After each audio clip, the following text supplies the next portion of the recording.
আসসালামু আলাইকুম গাইস, কি অবস্থা? কেমন আছেন সবাই? শখের পিসি যখন হঠাৎ করে নষ্ট হয়ে যায় বা হার্ড ডিস্ক ক্রাশ করে, অ্যাকচুয়ালি ঘটনা হয়েছিল হচ্ছে কয়েকদিন আগে হচ্ছে আমি একটা ব্লগ ভিডিও শুট করছিলাম। তারপরে ওইটার ডাটা হচ্ছে ফোন থেকে হার্ড ডিস্কে ট্রান্সফার করি। তো তারপরে ক্যাপকাটে ওপেন করতে গেলেই হঠাৎ করে হার্ড ডিস্কটা ক্রাশ করে। তাই আমি ভাবছিলাম হয়তোবা হার্ড ডিস্কটা নষ্ট হয়ে গেছে। না। কিন্তু না বলতে কি আমি ভাবছিলাম এটা নষ্টই হয়ে গেছে আরকি ভিডিওটা শুট করার আগ পর্যন্ত। তারপরে আমি হচ্ছে গিয়া আব্দুল্লাহপুর থেকে কিছু কেবল কিনে নিয়ে আসি। ৪ টা কেবল আর হচ্ছে পাওয়ার কেবল ২ টা নেওয়ার পরে ওই পুরাতন যেগুলো কেবলগুলো আছিল তো সেইগুলা এক করে চেঞ্জ করি। তারপরে নতুন কেবলগুলো আছিল ওইগুলা এক করে লাগাই। আর মনে, মনে ভাবছিলাম আল্লাহই জানে আবার কি জরিমানা হয় নাকি? আচ্ছা যাই হোক এক করে লাগাচ্ছিলাম। তারপরে আর অনেকজন হয়তোবা ভাববেন যে নিচে আমি কম্বল দিয়েছি কিসের জন্য?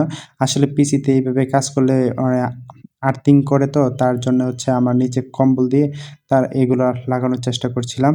তো ফাইনালি অবশেষে আমি হার্ড ডিস্ক লাগিয়ে ফেলি। এই হচ্ছে অবস্থা। আমি আগে টেস্ট করার জন্য আমি আমার কম্পিউটারটাকে রান করি। রান করার পরে দেখি না কম্পিউটার ওপেন হয়েছে। এখন হচ্ছে গিয়ে মনিটরে দেখার পালা যে আসলে কি হার্ড ডিস্কটা আসছে নাকি? তারপরে কিছুক্ষণ পরে আমি উপরে উঠে দেখি হ্যাঁ, আলহামদুলিল্লাহ যে আমার হার্ড ডিস্কটা চলে আসছে। যাই হোক জরিমানা থেকে বাঁচা গেল। এরকম আরো ইনফরমেশন ভিডিও পেতে চ্যানেলটিকে সাবস্ক্রাইব করে পাশেই থাকবেন। ওকে ধন্যবাদ। টাটা, আল্লাহ হাফেজ।